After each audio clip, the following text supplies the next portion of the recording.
Tenk over det.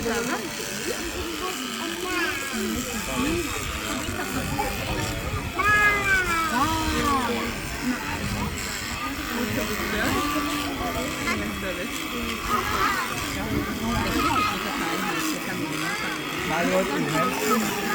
Hvor er de igjen da?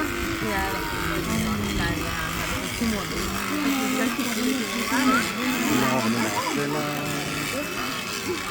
Kan du bare ta den nå med sånn krykke?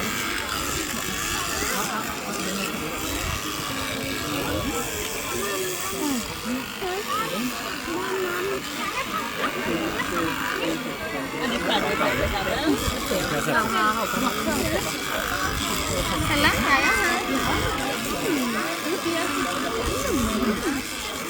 Vil du sitte med